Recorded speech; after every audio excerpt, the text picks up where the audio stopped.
Now I'm recording. Good afternoon, Dr. Jones. Dr. Worrell, good to be here. It's a pleasure to be here. I'm with the Natural Law Institute, and today is the 13th of March. And I'm going to sit down with Professor Jones and have a nice little chat. I'm interested in his recent work, the Logos Rising, which I found to be an exceptional work, which is not exceptional for your work, Professor, but it's exceptional in its content and its scope, and I found it to be exceptionally valuable. Well, thank you. Your work is something to me. I tell people that I think you write faster than I read, and you're taking an increasing amount of my shelf space, which I appreciate all the work you do. You're, for the audience, the work that Dr. Jones does is quite interesting. It's historic and presented in a literary fashion that is engaging. It's quite gripping. I don't read literature, but this reads like literature of the most gripping nature because it's true human stories.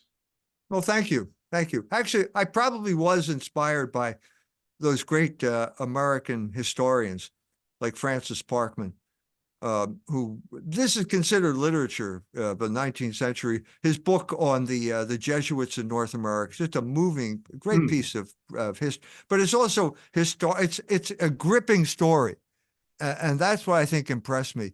It wasn't just Parkman, although he was certainly influential. William Prescott's Conquest of Mexico is an incredibly compelling book. It's a story of Cortez showing up in Mexico and the battle with Montezuma and so on and so forth. It will never happen again in human history. Okay, there's only one time that something like that could happen, and Prescott had it. So I think I was inspired by those books, which are, I think, both they're literature, but they're history, but they're also literary history. Like I say, it's an unusual combination, and I do hold it in high regard. I will admit to being a little bit intimidated to sit with you because your breadth and scope of knowledge is extensive. Well, thank you. Thank you.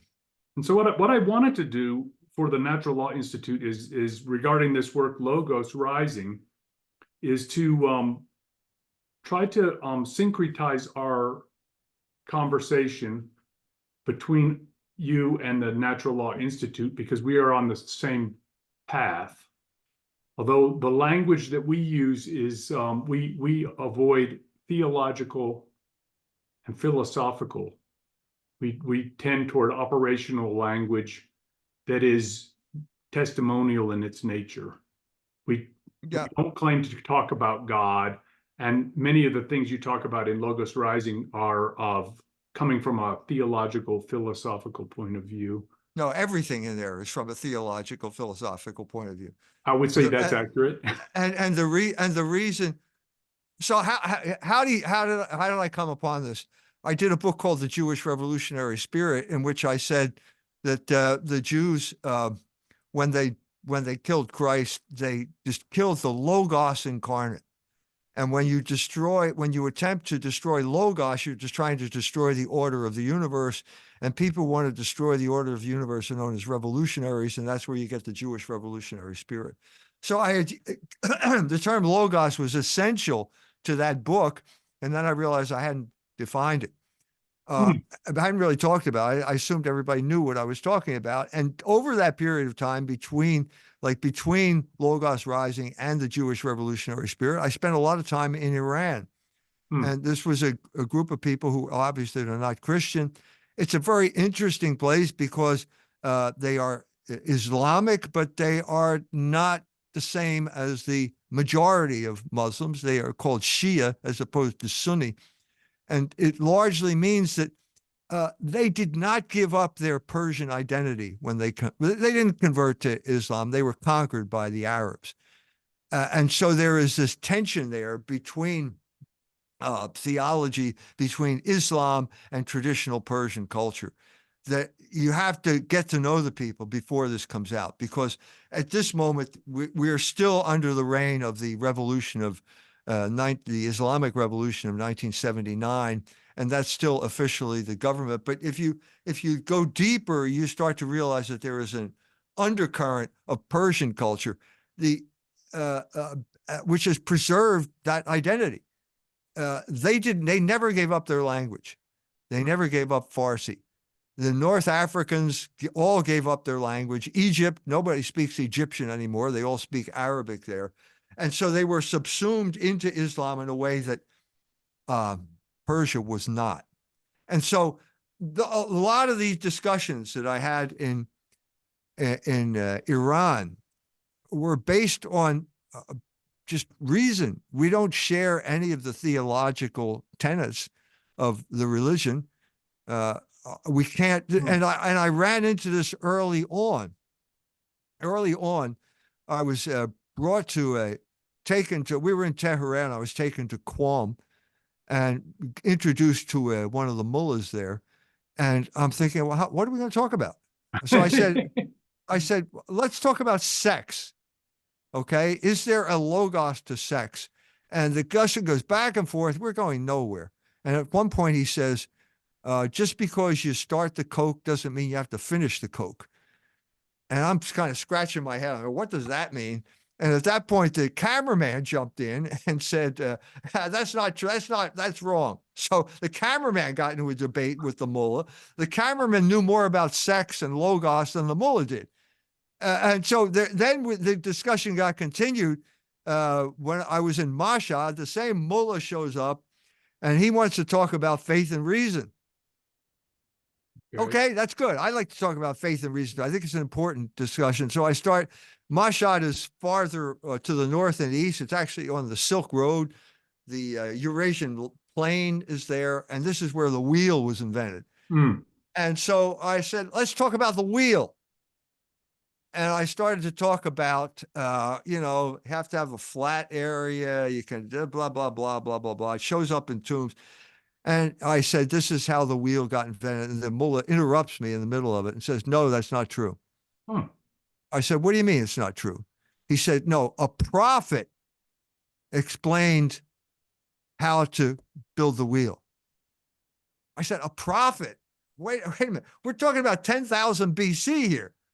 And Islam didn't come into existence in Iran, certainly, until 600, 700. That's a long time. How is that possible? And he said, well, he couldn't explain it, but I finally understood what he was talking about, because they believe that the Quran is the source of all knowledge. Well, this is a corollary of that. If the Quran is the source of all knowledge, then if you want to build a wheel, it has to come from the Quran. Well, there is nothing in the Quran about the wheel. Oh, wait a minute. We'll go to the Hadith, which are the commentaries on the Quran, and that explains. Well, I said, wait a minute, this is impossible. We're not going to get anywhere here. Because first of all, I'm not a Muslim. I don't accept the premises of the Quran.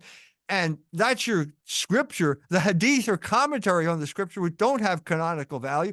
So the discussion completely broke down. That's going to go nowhere. If you take it's basically a bad case of sola scriptura. That's a Protestant principle, but the Muslims have it much. So at that point, after having that experience, I thought, well, we have to have another approach here if we're going to talk to each other. And that's what led me to lead to Logos Rising. Fascinating. I kind of find this conversation reminds me of the Logos Rising issue goes back to the biblical story where I started studying Hebrew because I wanted to know more about this word in the Bible, this literary image called the bush. And I know two bushes in the Bible, one of which is the bush which allowed Abraham to discover the existence of the good God, and the other one which is the cell phone that Moses used to talk to God. The burning bush. That's right. And I'm truncating the story a little bit, but the construction of the existence of a good God lends itself to the question of theodicy. For the audience, the theodicy is the question, why is there evil in the world? And there's two answers. And north and west of Jerusalem, the people say the existence of evil in the world is the failure of human beings to obey the good God or follow the good God. And the other answer in the rest of the world is it's God's will, which is a dualistic approach. And so this is like the beginning, in my understanding, of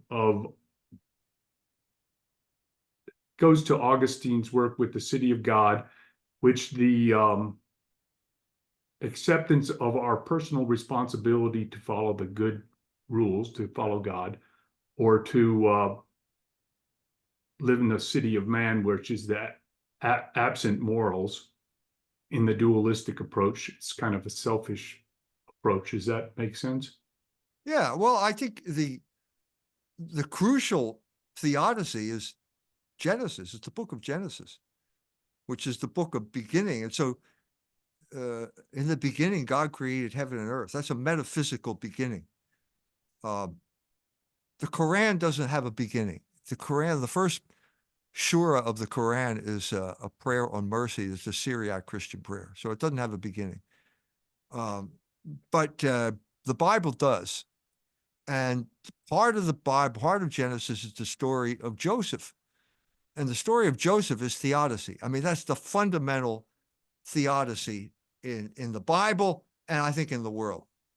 And so basically the fundamental problem is evil. How do you talk about evil? If God is all powerful, why doesn't he stamp out evil? If he's all good, either God is powerless to stop evil, or he's evil himself and he's not all good. So you're kind of on the horns of a dilemma generally, if you're talking to the village atheist, because that's the argument that they use. It's the most powerful argument for atheism, I think. Mm-hmm. But Genesis deals with it right at the beginning, and it's the story of Joseph. And Joseph is the favorite son of father's favorite son, but his brothers hate him. And they're jealous, and so they decide to kill him. And one of the brothers says, no, let's just sell him, throw him into a cistern. We'll sell him into slavery. And they do. And he ends up in Egypt. And because he's a bright guy, he gets to the top of the bureaucracy just in time to save his brothers, because famine has broken out in Israel. And they have to come to the granaries of Egypt, because otherwise they're going to starve to death. And at that point, Joseph reveals himself to his brothers. And this is the theodicy. It comes at the very end of Genesis, which I think is significant, where he's back again talking to his brothers. And he says, the evil that you intended to do to me has been turned by God's power into good. That's the theodicy, because God has to allow evil because he created man with free will. And you can't have free will and the inability to do evil. If that were the case, you'd be an animal, and animals cannot do evil because they cannot do good. So there's, salmon have sex. They don't choose sex partners. It's chemicals go off in their brain. Higher mammals have estrus, and they just act according to their hormones. Right. But man has to make a choice, and because he makes a choice, there's a higher good involved. And so if he makes a choice and he chooses evil, well, then God is there to turn evil into good. And that is one of the profoundest powers of God. And you have to understand that if you want to understand human history. Right. So I'd go further in this vein. The issue is free will, which many people are actively decrying. And it's a fascinating thing, because I find it to be just a crazy conversation, but they're essentially dualists, and they want to believe in the enslaved will. Well, the big man in that regard was Luther. Yes. And he wrote a book called The Enslaved Will, De Servo Arbitrio. So when you get into this realm, there's no point in talking about ontology or theology. You're talking about psychology here. And that's the only way to get into the mind of Luther at this point. And what happened at this point is he finally succumbed. He could never control his passions. And so instead of admitting that and just going to confession, he decided he's going to make a religion out of the fact that he can't control his passions. And nobody can control their passions. If I can't do it, nobody can.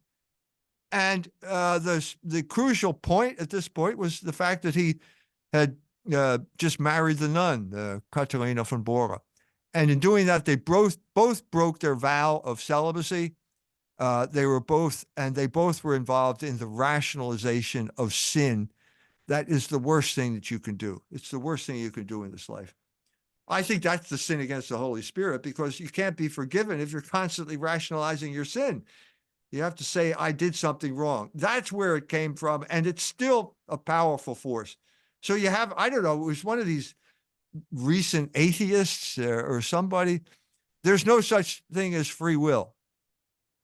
It's a professor out of Berkeley, I think, and I can't think Yeah, of it was some guy. So wait a minute. This is an interesting point. So were you determined to say that? If you were you biologically determined to say that? Well, if so, why should I believe you? Why is that a valid testimony? It's a self-refuting testimony, because we all know that we have free will. It's one of the obvious facts of data of human existence. And if you want to escape it, I probably have the better explanation for what you're doing than you do. And it's probably because you're burdened with guilt. And you want to get out from the guilt, but without admitting that you did something wrong. And so everybody does it. And so there's no free will. That's the same rationale that Luther had. Yeah, it's justificationism. Yeah. Very interesting. That this broached the subject of this one I wanted to discuss with you is the Trinity as a function, which is not something I've spent a great deal of time studying, but it relates to a function that we've detected in the Natural Law Institute of we call the ternary logic of the universe, which is seemingly related. The ternary logic is something exists, then something is attracted to that by being an opposite, and creates a union of something that has emergent potential. Yeah. And that would be like an electron and a proton creating an atom. It's also Hegel's dialectic. It's the dialectic. That's exactly what the dialectic is. Hegel didn't invent the term. He got it from Fichte. And it's a profound term. It's a profound term. Hegel, all of the German idealists were Protestant theology students. They were all studying theology at the time of the Enlightenment. Hegel was born in 1770. The great experience of his life was the French Revolution. Yes. And of course, the Enlightenment leading up to the French Revolution. And he's wondering, is it possible to express the truths of Christianity in scientific terms, what he would call scientific terms? And I think that's what the phenomenology is. It's basically attempt. And I think that the dialectic is a powerful transposition of the experience of human life, the experience of redemption, and also an experience of the Trinity. It kind of makes the Trinity seem more plausible to the Enlightenment mind. That's where I think that idea comes from. It's Trinitarian though, and I don't know how it's like the way I saw it, and I made some notes to try to pattern my discussion with you a little bit. In my limited understanding of the Trinity is the stumbling block for me, which is the creator, the created, and the emergent potentials. Is that? No, that's not right, because This is the problem that the Arians had. Okay, Okay. so what you have at the scriptural, you have two terms. It's son, the son, Yeah. and logos. These are two important terms in. So what does it mean to be the son of God? Because that term comes repeatedly Right. in the scriptures. Well, we all know what the Son is, and the Son presupposes the Father, obviously, and Jesus would refer to the Father. So he has a father-son relationship with God.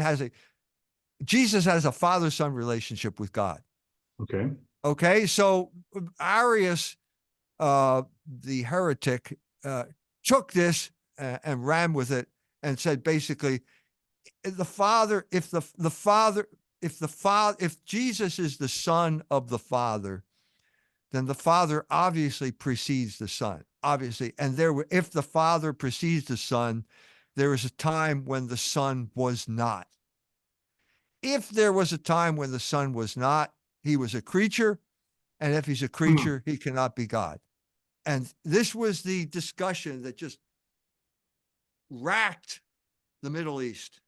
Mm-hmm. At this time. We're talking about probably the 4th century, the time of the great councils, where they hammered out the understanding of the relationship of the Father to the Son, and that came up with the concept of the idea of Trinity. It was a discussion that took place totally in Greek. The Latin fathers were pretty much excluded from this discussion because you had to speak Greek to understand this, and it came down to the difference between one letter and 2 words. Is it homoousion, which is like the Father, Mm. or is it homoousion, which is one in being with the Father? And the Arians chose like the Father, and the Orthodox, the Catholic understanding was one in being with the Father. That has become the Orthodox position. That is a crucial. I spent a lot of time in Logos Rising talking about the significance of this. It was one of those earth-shaking things that you had to get right. You had to get it right. And if you didn't get it right, the train of Logos left the station without you. And the first group of people that got left behind were the heretics, the Arians, the Nestorians, and then the second group that got left behind were the Muslims, because their Christology basically came from the Nestorians, who did not believe that Jesus Christ was true God and true man. So it was a crucial moment in theology. Look, the reason I chose the word logos is because logos, in a sense, explodes the difference between philosophy and theology. Now, I'm not saying that there is no difference, but I'm saying that logos has a foot in both of those camps. And we have an exaggerated understanding, probably based on the idea of the separation of church and state, that there's a radical difference between philosophy and theology.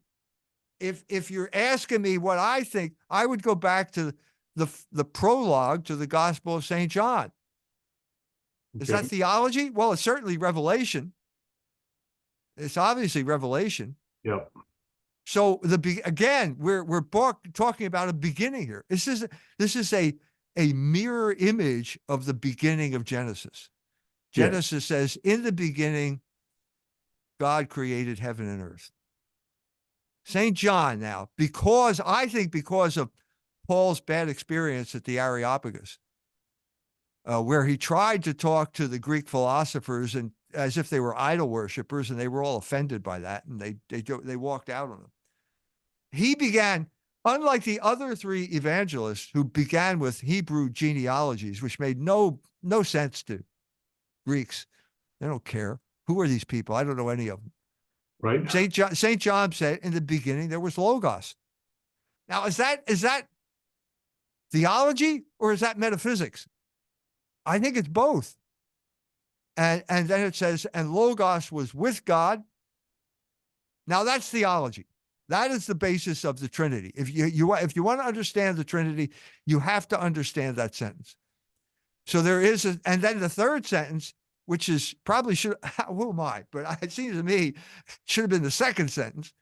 But anyway, it's who am I to revise St. John? I'm not I'm, asking. I'm like Thomas Jefferson. I was going to rewrite the Bible here. But anyway, the third sentence is, and Logos is God, Kai, Logos, and Theos. Now that is that philosophy or is that theology? I think that I can't tell the difference. Yeah, that's what it goes to the same. It's the kernel of the same. Both this go to the same kernel. And I'm saying that is a sentence that just changed the world. The world was never the same after that. Because you establish parameters. Now, Jordan Peterson, who's the world's smartest goy, gave a speech in Ephesus, which is where St. John and St. Paul and the Blessed Mother were living in a certain period of time. And he said, yeah, they believed that the beginning was chaos. No, they didn't. I mean, again, the world's smartest goy doesn't understand the difference between the Gospel of St. John and Hesiod. This is Greek. This is unredeemed Greek mythology. Hesiod's cosmogony. In the beginning was chaos. No, this is exactly the opposite of what St. John is saying. There has never been a time when there was chaos. Never. Because there's always been this fundament of Logos, which is God's presence in the world and our understanding of reason. Logos, Vernunft, what Hegel would call Vernunft. And not only when he said Logos is God. Right. Now we all knew, everybody knew that there was a rational basis to the universe. Right. I mean, you had the beginnings of this with Greek philosophy. Thales said it was water. There's some fundamental principle. And finally, Heraclitus, who also came from Ephesus, by the way, it's an important town. He was the first one to use Logos as the fundamental principle. So we all knew that. But at this point, you're saying it's a person. Logos is a person. Okay. Well, that means that's an act, someone who can act. And that means that Logos is an activity that proceeds throughout human history with God in charge. And that is a fundamental difference from certainly what the Greeks believed. It's implicit in the Hebrew scriptures. It's obviously implicit in the Hebrew scriptures, but it's not philosophically explicit in the way that the Greeks did it. And that was what created Christianity. You basically had the Hebrews had a history without a philosophy, and the Greeks had a philosophy without a history, and now they merge together in Christianity, and you have both.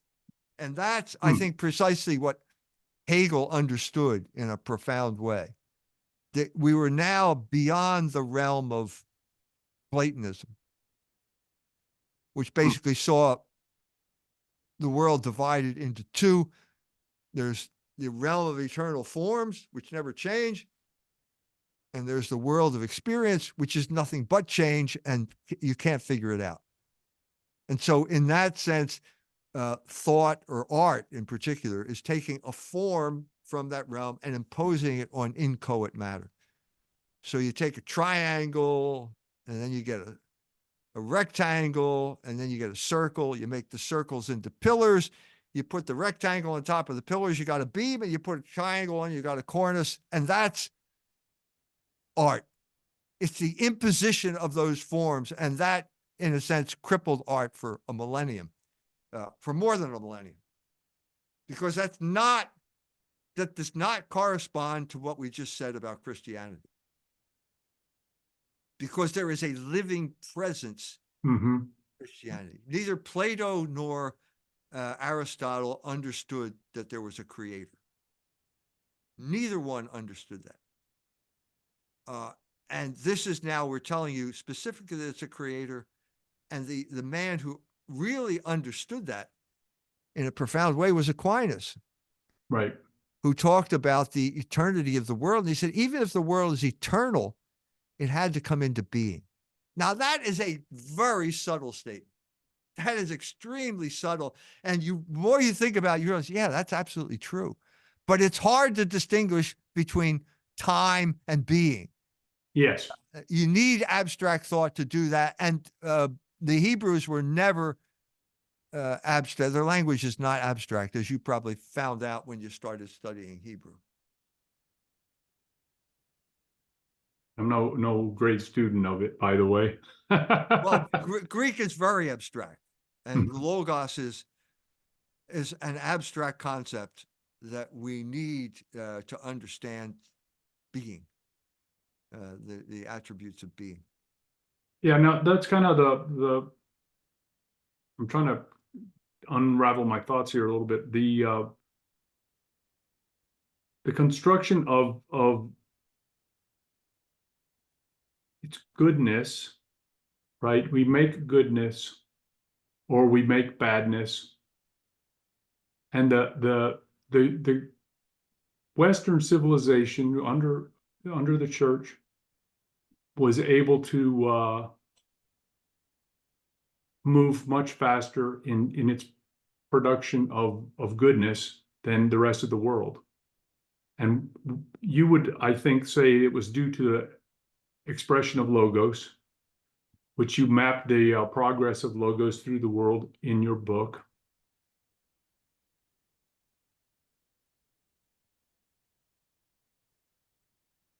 We would understand it that it is the proper balancing of human influences in operation of the civilization, which is there's only three basic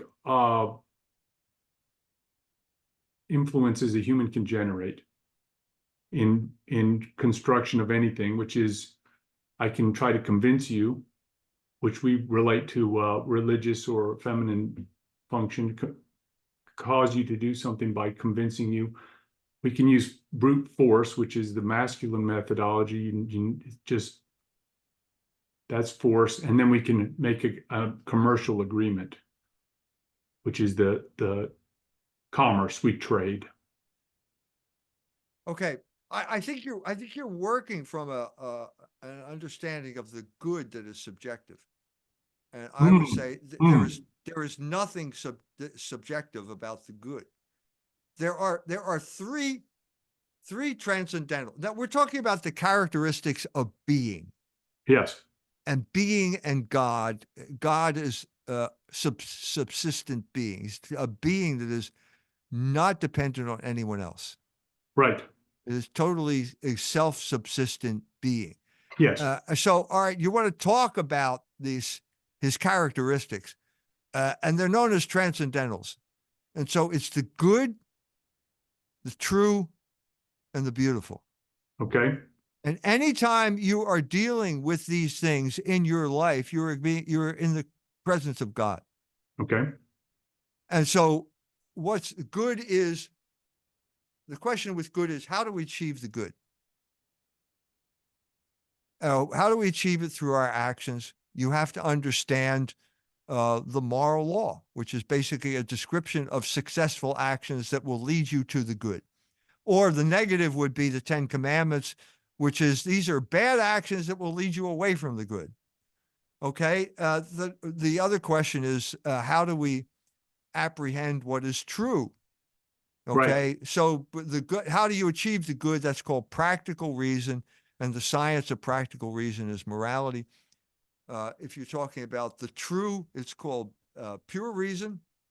And you don't, the goal of pure reason is the truth. The goal of practical reason is the good. And then the final thing you have is beauty.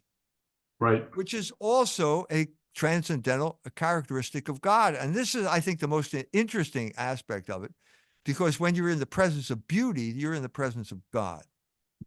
Okay. And people don't quite understand that. People tend to let's just talk about the good, or let's just talk about the truth. So good is morality. We need that. Truth is science. We need that. Beauty, nobody understands it. Nobody understands it as a transcendental. And I'm saying that's why I wrote the Dangers of Beauty, my book on aesthetics, because it's just as important as morality and science, just as important. And if you're in the presence of the beautiful, you're in the presence of God. And the thing about beauty is that it's probably the fastest way to put you in the presence of God. Because philosophy requires powers of abstraction that most people don't have. Yep. And morality requires self-discipline that most people don't have.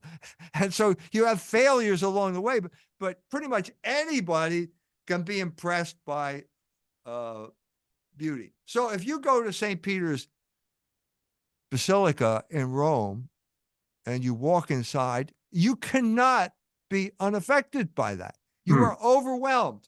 This is a sign you're in the presence of beauty, where you just kind of stop and you just stare. This happened to me. The aesthetic experiences in my life have always been the same. I had that experience when I saw the Taj Mahal. You have to go a mile where you can't have a car, any gas engine. You either sit in a camel cart or you walk the way. You come to a big building, which is beautiful in itself, which is the gateway. And you walk through that gateway and you see everything all at once. Everything. The most beautiful, orderly garden leading up to the most beautiful, orderly building that I've ever seen. So it's unity in multeity. And that's exactly the experience of God. So you have a perfect fusion of existence and essence. So it's real, but it's really organized. So you can look out the window and that's real, or you can do geometry and that's really organized. But if you have geometry that's alive, that's beauty. And that's what you perceive, and that puts you in the presence of God, because that's what God is. So he is absolute existence and absolute essence in a way that you can't distinguish it. And it is so powerful that you will be content to stare at that for eternity. It's called the beatific vision because it's so beautiful. You will never exhaust that beauty. Very well. But that. I didn't know how this conversation would go, and it's not. I didn't either. It's not going as I expected it by any means. Well, take it back to what you expect. No, it's okay. It's okay. It's very gratifying to get a sense of your understanding. So if you're talking about natural law, you're talking about logos, which are truths that can be apprehended by reason alone. Yes. You don't need any type of supernatural revelation. That's Everything that I've said today can be apprehended by natural reason. We and agree. I can also draw the boundary where you can't go any farther. So you can't know anything. You can know that God exists. Yes. And if you reject that, then you got a psychological problem. And this was the argument that I dealt with the four atheists. They all have psychological problems. Christopher Hitchens is the most obvious. His atheism is a function of his relationship with his father, compounded by all of his immoral actions in his life. And that's, so if you're dealing with an atheist, you don't talk about ontology, you talk about psychology. Right. Okay? So part of the project of the Natural Law Institute is to complete Aquinas's work, which was not completed, in that it fails to account for human behavior. And what we have attempted to do, and I think we've done a good job, is to describe human behavior in terms of first causes. Right. To explain these things. So I'm going to back up 2 steps, because you said something about this good as a subjective, and everybody thinks they're doing good. Some people are doing better than other people at being good, and they are closer to the logos because their behavior is in accordance with the design. Everyone, you cannot act unless the goal of your action is the good. That's the only way you can act. You are determined. You are absolutely determined to choose the good. It's called synderesis. It's the principle. Okay. Wait, spell that for me. That's an unusual word. Synderesis. Okay, so you're determined to choose the good. Let's refine it. You choose the greatest apparent good. That's Now, synderesis. yeah, and that means that there's a subjective element to this, because it's the good as you understand it. Now, if Yes. you have if your mind is deranged by bad habits, you're still going to choose what you think is the good, but it won't be the good. That's It right. will It'll be be off the it will mark. be it will be your delusion that it's the good. And so, if you're an alcoholic, the supreme good is having a drink. Now, there is nothing wrong with wine, but you have to regulate it by reason. If you don't regulate it by reason, by logos, then it will become bad thing, and it will lead you away from the good, and you'll end up getting drunk, and you'll wake up in the morning with a hangover. But you chose what you thought was good. It's just that you didn't keep the good. You didn't have a full perception of the good because you didn't align it with reason. Hmm. And the virtue that allows you to align this with reason is called temperance. Yes. It's one of the 4 cardinal virtues.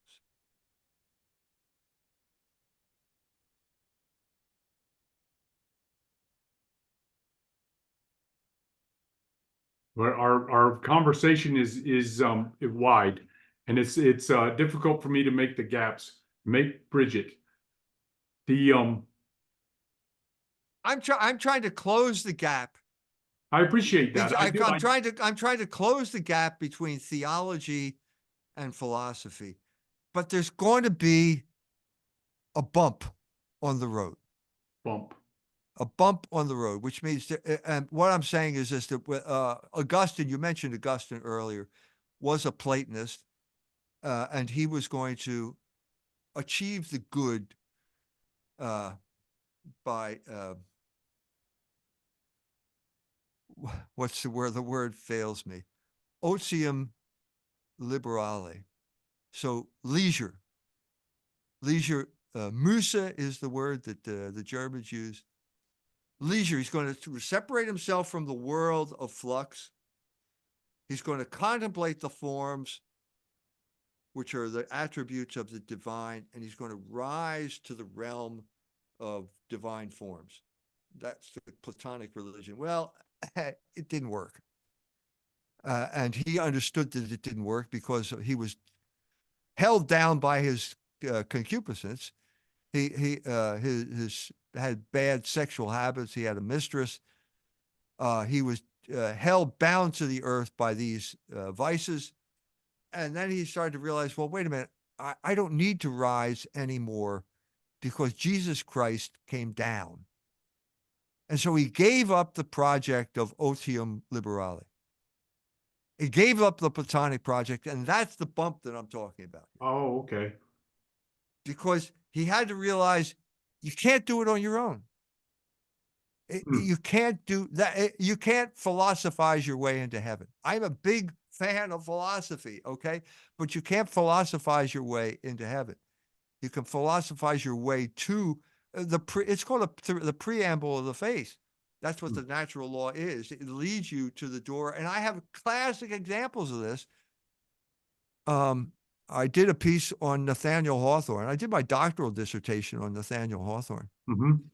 And he was a good man. I mean, especially considering a novelist, considering the jerks that novelists were generally in the 20th century. He was a family man, raised his children properly, was trying to live the best life he could in Puritan or Congregational New England.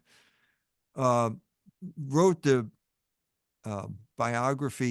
campaign biography of Millard Fillmore.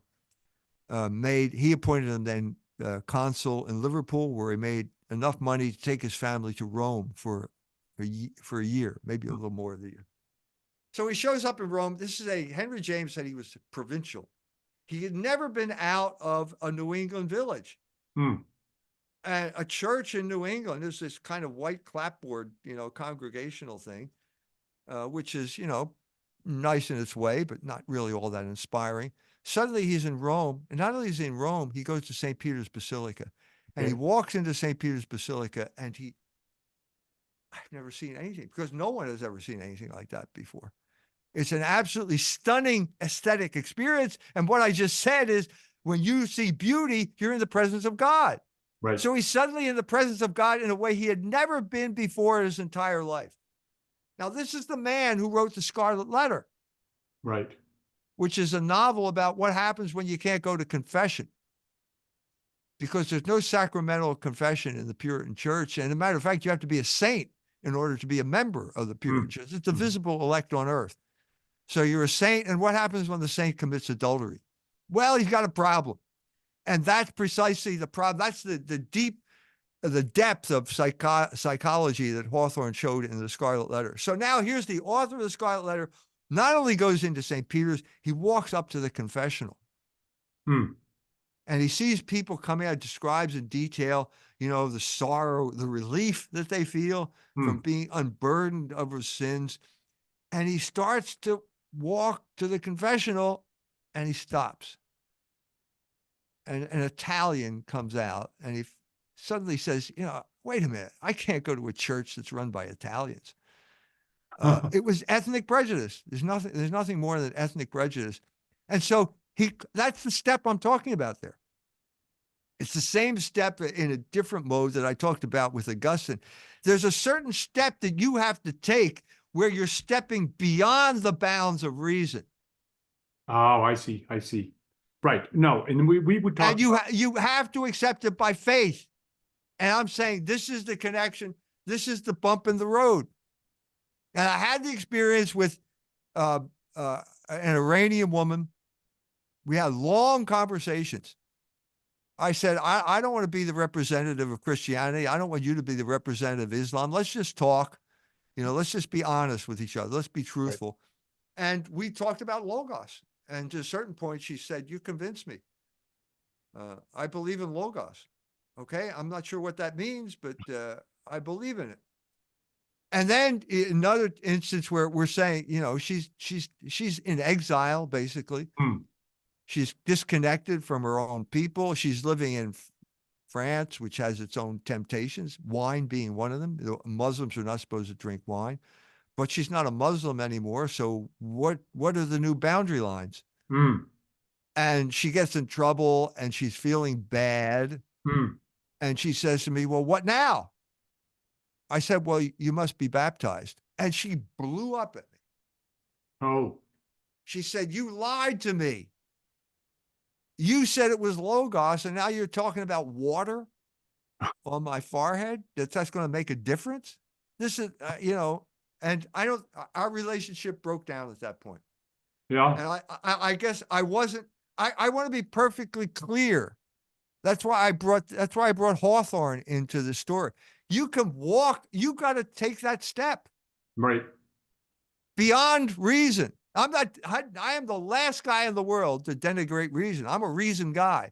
I wrote the book called Logos Rising. So I'm a firm believer in reason and that Logos is God, but there's a certain step you have to take. There we go. This brings us back to the free will. What's that? Yeah, free will, brings right. us to the free will, agency. You have to display agency. So I want to make that clear. And we're never going to get away from it. So what you had with Hegel was an attempt to basically come up with a rational explanation of the Trinity. Now, the Trinity is the epitome of Logos and rationality. Okay. But not according to your mind, because your mind is not powerful enough to plumb the depths. Your line is that long. And God is really deep, and you're never going to. Well, no, I agree with that. No, I'm not even trying to do that. When you drop your line into those depths, all you're measuring is the length of your line. Well, we agree. We agree. Now, the one of the this turns the conversation a little bit. We talk about how humans express themselves and with precision of language. And we see we call deflationary language. Ultimate deflationary language is mathematics, which we can compress a great deal of meaning into a small place, but ultimately it's not predictive in its own way. And then we go towards philosophy, theology, and mysticism, which are increasingly inflated in their understanding. Okay, the crucial turning point is metaphysics, because Aristotle said a synonym of metaphysics is theology. So when you're talking about being qua being, you're talking about God, and that's so it qualifies as theology. Metaphysics is not revelation. Right. It's natural theology.